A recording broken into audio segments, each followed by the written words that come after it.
प्रिय विद्यार्थियों, एडवांस वरिष्ठ माध्यमिक विद्यालय मुंडहाल की ऑनलाइन कक्षा में आपका स्वागत है। कल हमने आपकी पाठ्यपुस्तक अक्षतिज भाग 2 की पद नामक कविता के 2 पद करवाए थे, पहला और दूसरा। आज हम आपको तीसरा पद करवाते हैं। प्रसंग आपका पहले वाला ही है। इसका संदर्भ के बारे में थोड़ा सा जानिए। संदर्भ क्या है? तो यहाँ कवि स्पष्ट करता है कि श्री कृष्ण गोपियों के पास उद्धव को निर्गुण शाखा का यानी योग का संदेश देकर भेजता है और गोपियाँ उस योग के संदेश को सुनकर के उद्धव से क्या कहती हैं, ऐसा कवि कहना चाहता है।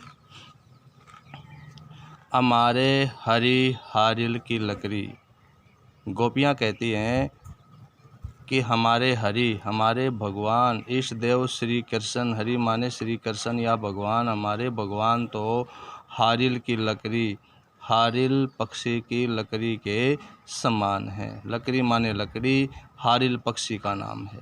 हारिल किसका नाम है? पक्षी का नाम है। एक पक्षी है जो हर समय जब उड़ रहा होता है तब भी, बैठा होता है तब भी, वह हर समय अपने पंजों में लकड़ी या घास के तिनके को दबाए रखता है। यानी हर समय 24 घंटे वह अपने पंजों में घास का तिनका या लकड़ी के टुकड़े को दबाए रखता है। तो गोपियाँ कहती हैं कि हमारे लिए हम तो हारिल पक्षी की तरह हैं और हारिल जो हरि है वो घास के तिनके या लकड़ी के समान है। यानी हारिल पक्षी उस लकड़ी से बेहद लगाव या प्यार करता है जिसकी कोई सीमा नहीं है। तो वैसे ही गोपियाँ कहती है कि हमारे लिए श्री कृष्ण भगवान तो उस हारिल पक्षी की लकड़ी के समान है।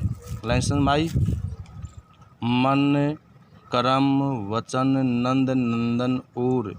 गोपियाँ कहती हैं कि हमने तो श्री कृष्ण भगवान के बारे में बताते हुए कहती हैं कि हमने तो मन से, कर्म से, वचन से, मन कर्म और वचन से नंद के नंदन पुत्र, नंद के बेटे श्री कृष्ण को, नंद नंदन नंद के पुत्र श्री कृष्ण को हृदय में वैसे ही बसा रखा है जैसे हारिल पक्षी ने लकड़ी को अपने पंजों में दबा रखा है।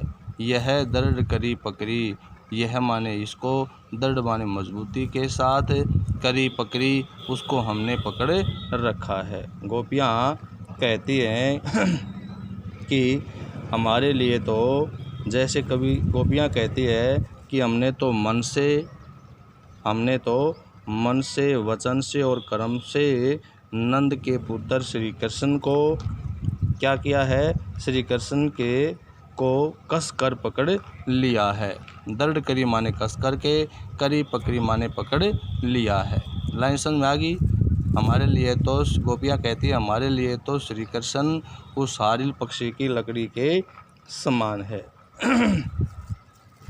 तो मन से, वचन से और कर्म से हमने तो नंद के पुत्र श्री कृष्ण को अपने हृदय से कसकर पकड़ लिया है। अब गोपियाँ कहती हैं जागत सोवत सौपन दिवस निशी कान्य कान्य जकरी। गोपियाँ कहती हैं, क्या कहती हैं? जागत माने जागते समय, सोवत सोते समय, सौपन सपने में, दिवस दिन में, निशी रात्रि में, कान्य कान्य श्री कृष्ण, जकरी माने जपती हैं। गोपियाँ कहती हैं कि हमने तो मन से, हमने तो हमारा मन तो क्या करता है? गोपियाँ कहती है कि हमारा मन तो जागते समय, सोते समय, सौपन में, दिन में और रात में श्री कृष्ण जपता रहता है। यानी हमारा मन हर समय, दिन रात, सोते समय, जागते समय क्या करता रहता है? श्री कृष्ण की जप करता रहता है। कान्य कान्य में कह के कारण अनुप्रास अलंकार है और कान्य कान्य दोबारा से पुनरुक्ति के कारण यहाँ पर पुनरुक्ति प्रकाश अलंकार है। सुनत जोग लागत है ऐसो क्यों करुई ककरी। गोपियाँ उद्धव से कहती हैं कि हे उद्धव, आप हमारे लिए जो योग का संदेश लेकर आए हो, सुनत जोग लागत है। गोपियाँ उद्धव से कहती हैं कि हे उद्धव, आप जो हमारे लिए योग का संदेश लेकर आए हो, उस योग के संदेश को सुनत माने सुन कर के, लागत माने लगता है। योग के संदेश को सुन कर के हमें ऐसा लगता है जो मानो कड़वी ककड़ी, हमने कड़वी ककड़ी खा ली हो। यानी योग का संदेश तो हमें कड़वी ककड़ी के समान लगता है। कड़वी ककड़ी में अनुप्रास अलंकार है कह की आवृत्ति के कारण।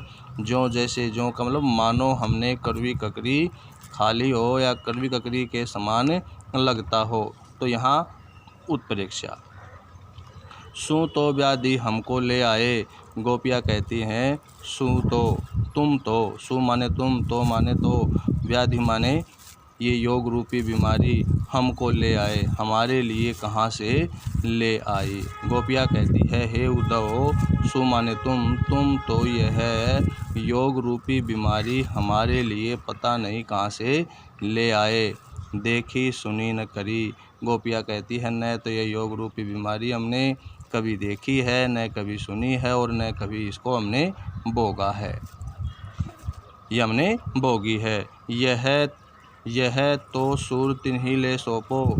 गोपियाँ कहती हैं, सूरदास जी कहते हैं, सुर माने सूरदास जी या कवि जी कहते हैं, गोपियाँ उस उद्धव से कहती हैं, गोपियाँ उस उद्धव से कहते हैं यह तो सुर तिन्ही ले सौंपो, कि हे उद्धव, यह योग का संदेश तो आप तिन्ही माने उन्हीं को ले सौंपो माने सौंप दो। यह योग का संदेश तो आप उन्हीं को सौंप दो जिनके मन चक्री, जिनके मन चंचल रहते हैं, यानी जिनका मन शिथिल नहीं रहता है, उन्हीं को आप ये योग का संदेश दे दीजिए। कहने का भाव क्या है गोपियों का कि हमारा तो मन जो है सगुण ब्रह्म में समाया हुआ है, सगुण ब्रह्म में हमारा मन लगा हुआ है। हम तो सगुण ब्रह्म की ही उपासना करने वाली हैं, हम निर्गुण ब्रह्म में विश्वास नहीं करती हैं।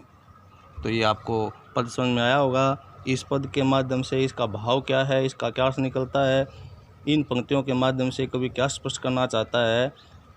गोपियों के कवि स्पष्ट करता है, गोपियों के हृदय में श्री कृष्ण के प्रति जो गहन प्रेम भाव है उसको कवि ने स्पष्ट किया है। इस पद के माध्यम से कवि ने गोपियों का श्री कृष्ण के प्रति गहन जो प्रेम भाव है उसको स्पष्ट किया है। भाषा ब्रज भाषा का प्रयोग किया गया है। किसका प्रयोग किया गया है? ब्रज भाषा का प्रयोग है। इसमें अनुप्रास पुनरुक्ति और